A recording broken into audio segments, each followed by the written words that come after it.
Kitas darbotvarkės klausimas dėl viešosios įstaigos Šilutės ligoninės stebėtojų tarybos sudarimo. Pranešėjas Steponas Kazlauskas, ekonomikos ir finansų komiteto pirmininkas. Vienbalsiu pritarimu teikime svarstyti rajono taryboje. Ar bus pranešėjų klausimų? Klausimų nėra, yra užsirašęs kalbėti Algirdas Geksas. Negaišindamas laiko, iš esmės mes opozicija irgi norėjome matyti savo atstovą mūsų ligoninės stebėtojų taryboje. Įgaliotas opozicijos pirmadienį susitikau su gerbiamu meru, mes siūlėme Joną Jatautą, tačiau man nepavyko merų įtikinti, kad opozicijai dėrėtų irgi dalyvauti šitos strateginės sveikatos įstaigos mūsų rajono veikloje. Deja, faktas toks, gal meras galėtų paaiškinti, kodėl opozicijos neįsileidžia čia. Ačiū.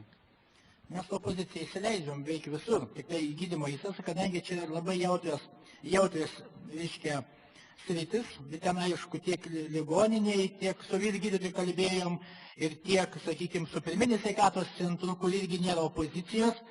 Ypatingai galbūt reikės net reformų daryti su pirminės sveikatos centru vadovas. Šiai dienai dar nesusitvarko tenais, nei su kolektyvu. Žinom puikiai, kad praeitą kartą buvo stebėtojų taryba ir net, kiek aš žinau, lyg tai nepritarė pirminės sveikatos centrui tenais visureigio, kaip greitosios automobilio įsigijimui, bet kai kas įtakojo ir įsigijo tą džipą vadinamą. Ir tai galbūt aš prisimsim visą mūsų valdančioji dauguma tą atsakomybę ir, reiškia, stebėtojų tarybą skiriame tik tai nuo daugumos, nuo pozicijos. Taip, patirtis parodė, kad kiti tarybos nariai tik tai asmeninius tenais interesus. Merė, jeigu galima repliką. Sakote, ypatingai jautris rytis, tai tada logiškai eitų, kad mes opozicijai nepakankamai jautrus sveikatos klausimams. Tai viena, antra, čia eina kalba apie ligoninę, o jūs paaiškinote pirminio sveikatos priežiūros centro pavyzdžių. Tai abu klausimai yra. Bet klausimai yra atskiri. Iš tikrųjų, opozicija, šiaip pas mus buvo tokia tradicija, kad, aš suprantu, čia yra du asmenys nuo savivaldybės, nuo tarybos, nuo administracijos, bet iki šiol visada būdavo čia ir opozicijos atstovas. Dabar dėja jo nėra, tai mus tai liūdina.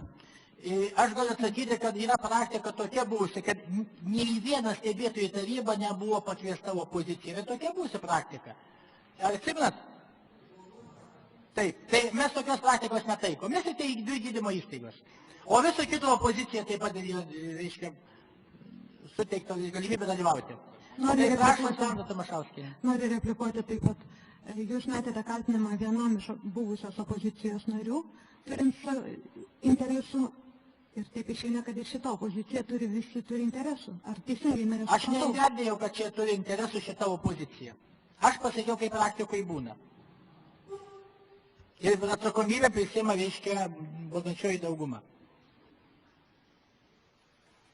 Taip, daugiau klausimų nėra, prašom balsuoti už pateiktą sprendimo projektą.